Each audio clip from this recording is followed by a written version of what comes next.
નમસ્કાર, આપ જોઈ રહ્યા છો કરંટ ટોપિક ને હું છું જય શર્મા. વાત કરીશું હોળી અને ધૂળેટીની. તો ફાગણ સુદ પૂનમ એટલે હોળી અને ફાગણ વદ એકમ એટલે ધૂળેટી. તો ધૂળેટી એટલે રંગોનો તહેવાર અને રંગોનું આપણા જીવનમાં એક વિશેષ મહત્વ રહેલું છે. દરેક રંગ એ આપણને કંઈક શીખવી જાય છે. તો ધૂળેટીની ઉજવણીની વાત કરીએ તો ધૂળેટીની ઉજવણી એ આખા દેશની અંદર તો થાય જ છે, પણ અલગ અલગ રાજ્યોમાં તેની ઉજવણી અલગ અલગ રીતે થાય છે. ક્યાંક પાર્ટી પ્લોટોમાં ઉજવણીનો ક્રેઝ વધી રહ્યો છે, તો ક્યાંક હજુ પણ લઠમાર ધૂળેટી તો રમાય જ છે.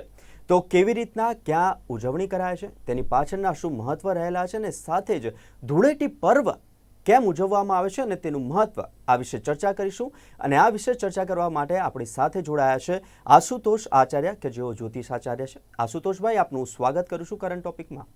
જી, જય ભવાની. તો ધૂળેટી એટલે કે રંગોનો તહેવાર. તો સૌથી પહેલા તો ધૂળેટીનું મહત્વ સમજીશું. આશુતોષભાઈ, કે ધૂળેટીનું મહત્વ શું છે અને ધૂળેટી કેમ ઉજવવામાં આવે છે? જી બિલકુલ, ધૂળેટીના મહત્વને સમજવા માટે સૌથી પહેલાં તો આપણે હોળીનું મહત્વ સમજવું પડશે, કારણ કે હોળીના આધીન જ ધૂળેટીનો પર્વ રહેલો છે. અને સૌથી પહેલાં તમામ દર્શક મિત્રોને આ રંગોત્સવની ખૂબ ખૂબ શુભકામનાઓ. હવે વાત કરીએ, જ્યારે પ્રહલાદને હિરણ્યકશિપુ દ્વારા અનેકવિધ ત્રાસ આપવામાં આવ્યા છે, પણ છતાંય એમનો ભગવાન કૃષ્ણની એટલે વિષ્ણુ ભગવાનની કૃપાથી આ બાદ બચાવ થતો રહ્યો છે. પ્રહલાદજી નરસિંહ ભગવાનની આરાધના કરે અને કહેવાય છે કે છેવટે કંટાળીને એને પોતાની બહેન હોલિકાને પ્રાર્થના કરી કે આ બાળક જે મને ભગવાન તરીકે માનતું નથી એને તો હવે બાળીને ભસ્મ કરે. એટલે ગામમાં બહાર એક ચોકની અંદર લાકડાઓની ચિતા એકત્રિત કરી, એમાં અગ્નિદેવ દ્વારા પ્રદત્ત ચૂંદડી હતી કે જેને પહેરીને બેસે તો એ હોલિકા દાઝતી નહીં. તો એ પોતે ઓઢી પોતાના ખોળામાં પ્રહલાદજીને લીધા છે અને અગ્નિ પ્રજ્વલિત કરી બધા ગામ લોકોની સામે. અને જ્યારે બધું શાંત થયું ત્યારે બીજા દિવસ સવારે જોયું તો હોલિકાનો નાશ થઈ ગયો હતો, પણ પ્રહલાદજી એ ચૂંદડી પ્રહલાદજીને લાગેલી તેને એમને એમ આબાદ હતા. તો ત્યારથી લોકોમાં હર્ષ અને ઉલ્લાસ વધ્યો અને કહેવાય છે કે ત્યાર પછી બધા ભગવાનની ભક્તિમાં એટલા ઓતપ્રોત થયા અને એ જે ધૂળ જે પડી હોય, જે ગાયનું છાણ હોય, જે હાથમાં હોય એનાથી એકબીજાને એ ઉડાડી અને આનંદ વ્યક્ત કરવા લાગે કે ભગવત કૃપા છે, ભગવાન જેની પર કૃપા કરે એનું આ બધું રક્ષણ થતું હોય છે. અને ત્યારથી કહેવાય છે આ ઉત્સવની શરૂઆત થઈ. અને આ ઉત્સવમાં ખાસ કરીને શરૂઆત કરી જે ધૂળ અને જે રાખ હતી એનાથી ઉત્સવ થયો, એટલે દુલ્હંડી તરીકે ઓળખાણું, ત્યારબાદ ધૂળેટી તરીકે ઓળખાણું છે. આ પર્વ આ રીતે એનું મહિમા છે કે બધા રંગોના ઉત્સવમાં લાગવા લાગ્યા. એ પૂર્વે બીજું પણ એક મહત્વ છે, હોલાષ્ટક. હોલાષ્ટક દરમિયાન ગ્રહોની વક્રગતિના કારણે માનસિક બેચેની રહેતી હોય છે, ગ્રહોની સ્થિતિ અનુકૂળ નથી હોતી, મન બેચેન આવું રહેતું હોય, અને એટલા માટે એ હોલાષ્ટક કહેવામાં કોઈ શુભ કામ કરતા નથી. પણ હોળી દહન પછી બીજા દિવસે કહેવાય છે કે શુભ કર્મોની શરૂઆત થાય. તો માનવ જીવનના, મનુષ્યના મનને શુદ્ધ અને કહેવાય છે આનંદિત કરવા માટે રંગોનું ખૂબ મહત્વ છે. એટલે લોકો એકબીજા ઉપર રંગો પધરાવીને, એકબીજાને રંગ ચડાવીને, રંગ છાંટીને ઉત્સવ શરૂ કર્યો, જેથી મન જે છે તમારું પ્રસન્ન થઈ જાય, પ્રફુલ્લિત થાય. અને આ જ કારણોસર જીવનની અંદર રંગોનું જે મહત્વ છે એ સમજાવવાનો આ ઉત્સવ, અને એ ઉત્સવની શરૂઆત થઈ જતી એકબીજાની પર રંગ ઉડાડી, રંગોની ભિન્ન ભિન્ન પ્રકૃતિઓ કરી અને એનાથી લોકો આનંદિત થાય અને મનને આનંદિત કરી અને નવા આ વાસંતિક પર્વની શરૂઆત થાય છે, જેને આપણે ધૂળેટી તરીકે ઓળખીએ છીએ. જી આશુતોષભાઈ, આપણે હવે તો થોડુંક કેવું કહેવાય કે પાર્ટી પ્લોટોની અંદર ધૂળેટીનો રંગેચંગે ઉજવણી કરવામાં આવે છે, ડીજેના તાલે રંગેચંગે ઉજવણી કરવામાં આવશે, પરંતુ તેનો મહિમા છે, જે સાંસ્કૃતિક મહિમા, અને સાથે જ રંગોની શું અસર આપણા જીવન પર, તેના વિશે કહેશો? જી બિલકુલ, સૌથી પહેલાં તો તમે એ પ્રશ્ન કર્યો છે કે અત્યારે અલગ અલગ જગ્યાએ પ્રાઇવેટાઇઝેશનમાં રંગોત્સવ કરી રહ્યા છે અને રંગોનો મહિમા. તો રંગોના મહિમા માટે શાસ્ત્રમાં બહુ જ મહત્વપૂર્ણ વાત કરી છે. દરેક રંગનું પોતાનું આગવું મહિમા છે. દરેક રંગ કંઈ કહેવા માંગે છે. જેમ કે સફેદ રંગ, સફેદ રંગ શાંતિનું પ્રતીક છે, તો શૂન્યતાનું પણ પ્રતીક છે, બ્રહ્મનું પણ પ્રતીક માનવામાં આવે છે. કારણ કે શ્વેત વસ્તુ છે એ પવિત્ર અને શુદ્ધ માનવામાં આવે છે. બેદાગ તત્વ જ્યારે માનવામાં આવે છે, તો એ સફેદ તત્વ અમૃતતુલ્ય છે, માનસિક શાંતિનું પરમ પ્રતીક સફેદ રંગ છે. એવી જ રીતે રંગોની વાત કરીએ તો જે લાલ રંગ છે ઉર્જાનું પ્રતીક છે, ઉષ્ણતાનું પ્રતીક છે, તો આ બધા રંગોમાં શાસ્ત્રમાં જ્યારે ભગવાનની તમે પૂજા અર્ચના કરતા હોય ત્યારે અબીલ ગુલાલ વગેરે ચડાવવામાં આવતું હોય છે અને દરેકના પાછળનો મહિમા શાસ્ત્રમાં કયો છે, કહેવાય છે કે ગુલાલે પ્રીતિવર્ધનમ, અબીલે આયુષ્યો વૃદ્ધિ, અબીલ ચડાવથી આયુષ્યની વૃદ્ધિ. એટલે શ્વેત રંગ જે છે શાંતિનું જે પ્રતીક છે, એ જેના જીવનમાં શ્વેત રંગનો પ્રભાવ હોય, જેના જીવનમાં શાંતિ હોય, એનું આયુષ્ય વૃદ્ધિ પામતું હોય છે. ગુલાલે પ્રીતિવર્ધનમ, અને ગુલાલ એટલે અહીંયા આપણે ખાસ કરીને ગુલાબી રંગથી શરૂઆત કરીએ તો ગુલાલ જે છે મૂળ ગુલાબી રંગનું જે ગુલાબ છે એનાથી પ્રેમ ભાવનું સંપાદન થાય. હવે એ ગુલાલના અલગ અલગ પ્રકારના રંગો પણ આવે છે, પીળો રંગ, લીલો રંગ. તો વાસ્તવિક રીતે કે ગુલાબી રંગ જે છે જીવનમાં હર્ષ, ઉલ્લાસ, પ્રેમ ભાવનું પ્રતીક છે, એટલે ગુલાબી રંગ મહત્વપૂર્ણ. લાલ રંગ જે છે એ રક્તનો છે, ભયનો છે, તો માંગલ્યતાનો પણ છે અને શુભતાનો પણ માનવામાં આવે છે. જે એ લાલ રંગને ક્યાંક ડેન્જરનું પ્રતીક પણ માનવામાં આવે છે, તો આ જ લાલ રંગને માંગલિકતાનું પ્રતીક પણ માનવામાં આવે છે. એટલે મંગલતાનું કારણ, અને જો ઉર્જા ના હોય શરીરમાં તો મંગલતા આવતી નથી, એ ઉર્જાનું પ્રતીક છે લાલ રંગ. શ્યામ રંગ, કાળો રંગ છે, આમ જોઈએ ને તો લોકો એનાથી ડરે છે કે આ ભયાનક રંગ છે, પણ શ્યામ રંગ છે ને એ ધીર ગંભીરતાનો રંગ છે. એવી જ રીતે જ્યારે વાદળી રંગની વાત કરીએ તો એ પ્રકૃતિનો રંગ છે, એ પ્રગતિનો રંગ છે, એ જળનો રંગ છે. તો લીલો રંગ હરિયાળીનો છે, સાથે સાથે પુનર્જન્મ અને આત્મવિશ્વાસનો પ્રતીકનો રંગ માનવામાં આવે છે. આમ કેસરી રંગ જે છે, ગ્રહોની પણ વાત કરીએ તો રંગો સાથે ગ્રહો પણ જોડાયેલા છે. તો રંગોની મહિમા અલગ છે. શાસ્ત્રમાં જોઈએ તો પંચ તત્વમાં 5 રંગનો મહિમા છે. તો પહેલું જે દરેક તત્વ સાથે જોડી લઈએ તો જલ તત્વના રંગ જે છે જીવનની અંદર શાંતિ અને પ્રગતિના કારક છે. જલ તત્વના રંગમાં આવે છે શ્યામ રંગ, વાદળી રંગ. પછી જીવનની અંદર પ્રગતિનો જે રંગ જે છે એનો રંગ છે લીલો રંગ, ઉર્જાનો રંગ છે. ત્યારબાદ જીવનમાં ડાયજેસ્ટિંગ પાવર છે, ઉર્જા છે, ઉષ્ણતા છે, એનો રંગ લાલ કયો છે. સ્થિરતા એટલે વાદળી રંગ જલ તત્વનો, લીલો રંગ વાયુ તત્વનો, લાલ રંગ જે છે એ અગ્નિ તત્વનો છે. તો પીળો રંગ પૃથ્વી તત્વનો કયો છે. પીળો રંગ પૃથ્વી તત્વનો, કે પૃથ્વી ઉપર બધી જગ્યાએ પીળો રંગ ક્યાંક ને ક્યાંક વિદ્યમાન છે, એટલે પીળો રંગ પૃથ્વી તત્વનો માનવામાં આવે છે. અને ત્યારબાદ સફેદ રંગ આકાશ તત્વનો, પરમ શાંતિનો. તો આ રંગોનું જીવનમાં દરેક જગ્યાએ મહિમા છે જ. આ રંગોના દ્વારા વાસ્તુમાં પણ મહત્વપૂર્ણ છે, જીવનમાં પણ મહત્વ છે. રંગોના નિશ્ચિત કોમ્બિનેશનની રંગોળી તૈયાર થાય અને એને જોઈને આનંદનો ઉભાવ ઉત્પન્ન. તો રંગો જીવનમાં ખૂબ જ મહત્વપૂર્ણ છે. એટલે રંગોની જ્યારે વાત કરીએ, આ રંગોમાં જ્યારે ગુલાલના રંગો હોય, પાકા કલર નહીં, રંગો એટલે સાત્વિક પ્રાકૃતિક રીતે પ્રાપ્ત થયેલા ગુલાલના જે રંગો છે, એકબીજાને ઉછાળી આનંદને પ્રાપ્ત કરાય. અને આ આનંદ જીવનમાં ઉત્સાહ આપે છે. પણ જો એ જગ્યાએ તમે પાકો રંગ લગાવો છો તો આનંદ ક્ષણિક હોય છે, પછી અઠવાડિયું 10 દિવસ ઉતરતો નથી, ત્યારે એ આનંદ દૂર થઈ જતો હોય છે, એ દ્વિધામાં પરિણત થતો હોય છે. એટલે આનંદદાયક આ ઉત્સવને બનાવવા માટે તમે ગુલાબ જેવા રંગોનો ઉપયોગ કરી શકો.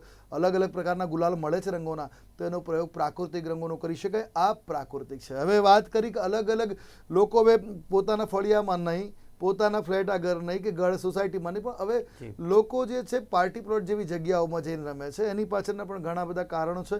કારણ કે શરૂઆતની પાછળ પહેલાં અસામાજિક તત્વો વધી જતા હતા, આની અંદર બધા રંગોમાં લાગેલા હોય તો આનો લાભ લઈને ગેરસામાજિક તત્વો ખોટા ક્રિયાઓ પણ કરતા, જેના કારણે આ કહેવાય છે પ્રાઇવેટાઇઝેશન થોડું રંગોનું શરૂ થયું, જેમાં સાચવીને પોતાની સેફટી સાથે રમી શકે એના માટે આની પરંપરા શરૂ થઈ.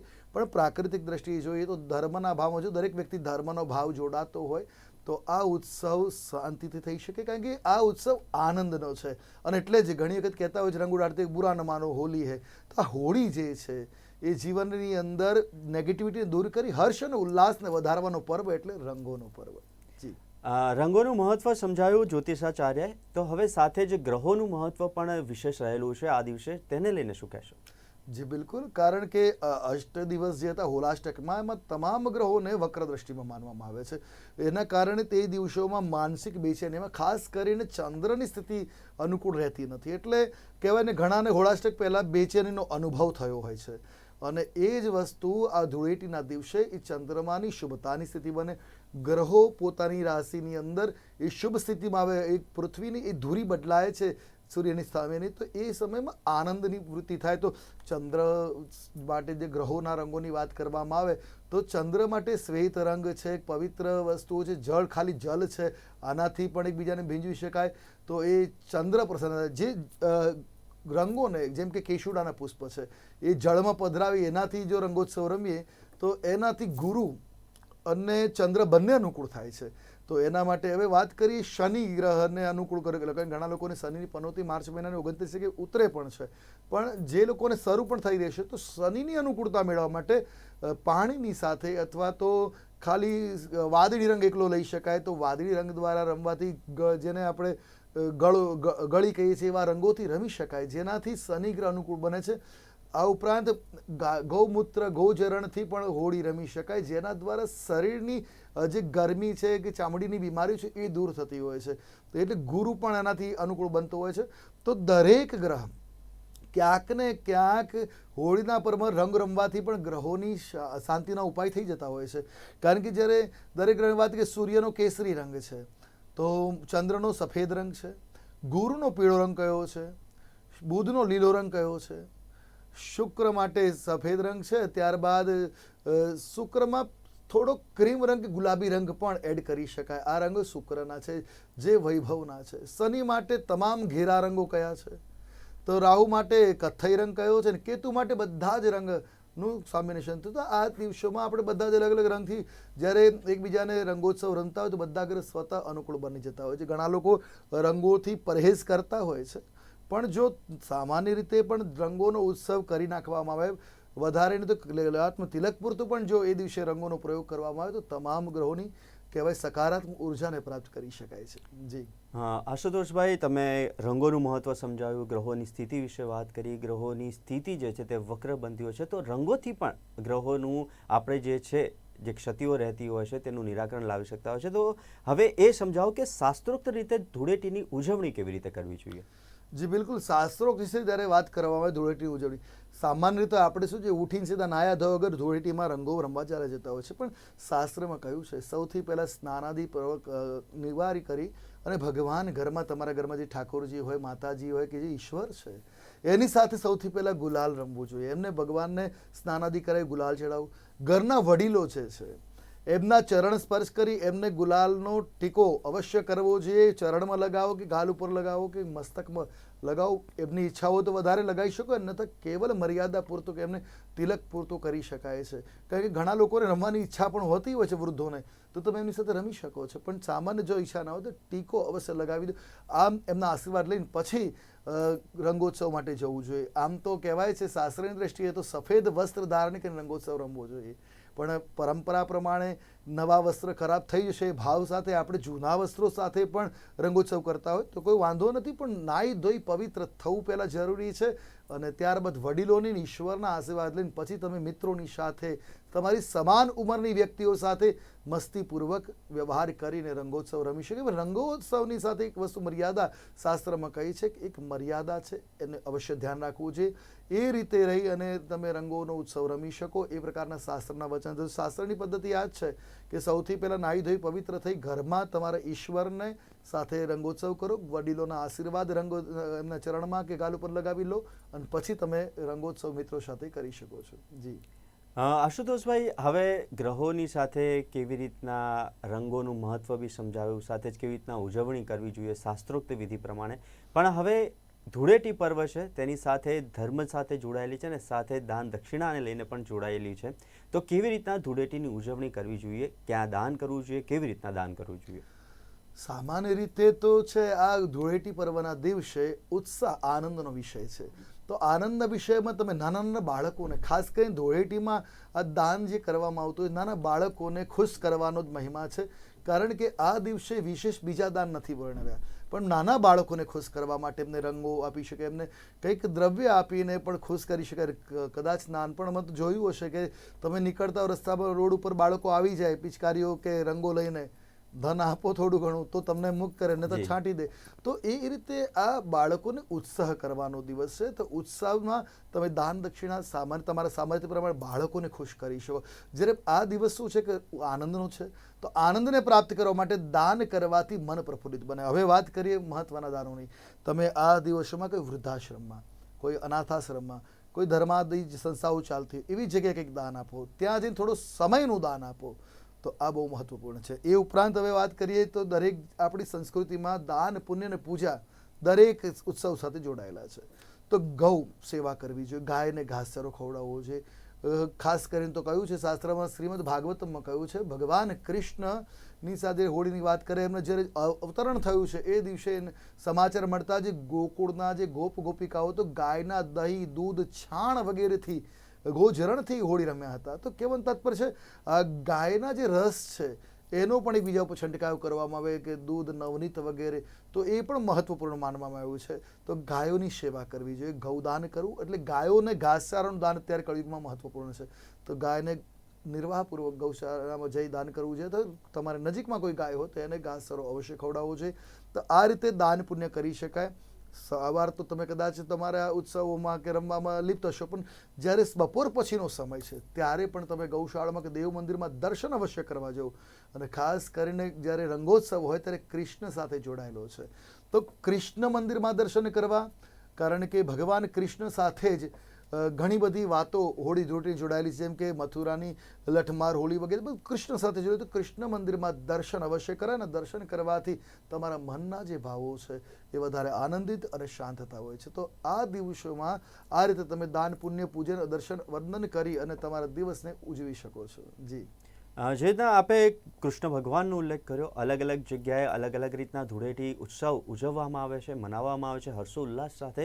તો કેટલી જગ્યાઓ છે જેની ધૂળેટી પર્વ ખૂબ જ મહત્ત્વ ધરાવે છે, ને આપણા દેશની અંદર જોઈએ તો ત્યાંનું મહત્ત્વ વધારે રહેલું છે, અને સૌથી વધુ લોકો ત્યાં ધૂળેટી રમવા જતા હોય છે. જે રીતના પુષ્કરની વાત કરીએ, રાજસ્થાનની વાત કરીએ, તો એવા કેટલાક વિસ્તારોની ઉજવણી અને તેની પરંપરા વિશે કહેશો? જી બિલકુલ. આમ તો જોઈએ તો વૈદિક કાળથી જ આ પરંપરા ચાલી આવી રહી છે, પણ સૌથી પહેલાં આનો ઉત્સવ જે છે બિહારથી શરૂ થયેલો હતો, કારણ કે હોલિકાનું દહન ત્યાં થયું હતું. ત્યારબાદ ત્યાંથી આખા ભારત વર્ષની અંદર રંગોત્સવ શરૂ થયો. પણ જે બિહારમાં જે શરૂઆત થઈ હતી તે સમયે કહેવાય છે ગાયની જે છાણ છે, માટી છે, કાદવ કીચડ છે અને ગોરસ છે, એનાથી શરૂઆત થઈ હતી. અને ઘણી જગ્યાએ આજે પણ એ જ રીતે પારંપરિક હોળી રમાતી હોય છે.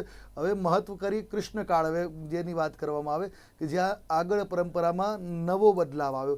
હવે કૃષ્ણ પોતાના સમાનના જે ગોપ ગોપિકાઓને બીજાને જ્યારે રંગ છાંટવા જાય છે ત્યારે ગોપીઓ પોતાની પર રંગ ન પડે એના માટે લઠ એટલે લાકડીને આગળ આવે છે પોતાની જાતને બચાવવા માટે, અને એના માટે રંગ મારવા ઉપર જે નાખે છે એની ઉપર એ લાકડીનો પ્રહાર કરવા જતી, મારતા નથી, પ્રોટેક્શન માટે અને ભય બતાવે છે, બચી શકાય. તો આ હોળીનું નામ શરૂ થયું લઠમાર હોળી, જે ખાસ કરી મથુરાની પ્રખ્યાત છે. અને આમે જ્યારે આ રંગોત્સવની વાત કરવામાં આવે, રંગોનો જ્યારે ઉત્સવ શરૂ થયો ત્યારે એ યુપીના આ પાર્ટથી શરૂ કરીને સંપૂર્ણ રાજસ્થાનની અંદર સૌથી મોટું મહિમા છે ધૂળેટીનો, અને છોટી કહેવાય છે કે રંગોવાલી હોલી જ્યારે કહેવાય છે. તો આ રંગોત્સવનો મહિમા રાજસ્થાનમાં સૌથી વધારે મહત્વપૂર્ણ માનવામાં આવે છે. આમ તો ભારતનું કોઈ ક્ષેત્ર બાકી નથી કે જ્યાં રંગોત્સવ ના થતો, જ્યાં સનાતન સંસ્કૃતિ છે, જ્યાં સનાતન સંસ્કૃતિ પરંપરા છે, એક વ્યક્તિ પણ જ્યાં છે ત્યાં રંગોત્સવ અવશ્ય થતો હોય છે. આખા ભારત વર્ષની અંદર ને આખી દુનિયામાં તો જ્યાં રંગોનો ઉત્સવ છે એ દરેક રંગોના પ્રતીકને સમજી પોતાના જીવનની અંદર, પોતાના આત્માની અંદર એ તમામ રંગના મહત્વને જાગૃત કરવા માટે, કારણ કે એક એક ભાવ, દરેક રંગ દરેક ભાવ સાથે જોડાયેલો, તો એક એક ભાવને પ્રગાઢ કરવા માટે, જાગૃત કરવા માટે આ ઉત્સવ થતો હોય છે. અને આ ઉત્સવ હર્ષ ઉલ્લાસ સાથે સૌથી વધુ રાજસ્થાન, યુપી અને બિહારમાં વધારે તરીકે ઉજવાય છે. હવે ગુજરાત, મહારાષ્ટ્રમાં પણ ઉજવાય છે. મહારાષ્ટ્ર બાજુ પાર્ટી પ્લોટોમાં વિશેષ ઉજવાતો હોય છે. હવે તો ગુજરાતમાં પણ આ પરંપરા ચાલુ થઈ છે.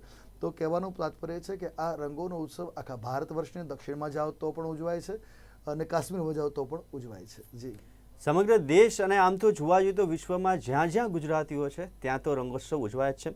આશુતોષભાઈ, આપણે રંગોનું મહત્વ સમજ્યા, સાથે જ ગ્રહોની સ્થિતિ આ દિવસે કેવી હશે તેના વિશે સમજ્યા, સાંસ્કૃતિક મહત્વ આપે સમજાવ્યું, સાથે જ કેવી રીતના ધૂળેટી પર્વની ઉજવણી કરવી અને દાન ક્યારે કરવું અને દાનની ઉજવણી પણ કેવી રીતના કરવી, અને ગ્રહોનું પણ રંગો દ્વારા કે પ્રમાણે નિરાકરણ થાય છે તેના વિશે વાતચીત કરી, અને તમામે તમામ ધૂળેટી કેવી રીતના ઉજવી અને ધૂળેટીના પ્રકારો અને તેના મહત્વ વિશે અમારી સાથે વાતચીત કરી તે બદલ ખૂબ ખૂબ આભાર. જી, જય ભવાની. તમામ દર્શક મિત્રોને રંગોત્સવના પર્વની ખૂબ ખૂબ શુભકામનાઓ. આપનું જીવન પણ રંગરંગી બની જાય એવી અભ્યર્થના. જય ભવાની. તો આજે કરંટ ટોપિકમાં વાત ધૂળેટીની, રંગોનો તહેવાર અને રંગોનાથી જ ગ્રહોનું પણ નિરાકરણ, સાથે જ કેટલાક મહત્વ જોડાયેલા છે ધૂળેટી પર્વ સાથે. તો ગુજરાત ન્યૂઝના તમામ દર્શક મિત્રો અને ટેલિકોલર મિત્રોને પણ ધૂળેટી પર્વની ખૂબ ખૂબ શુભકામનાઓ. નમસ્કાર.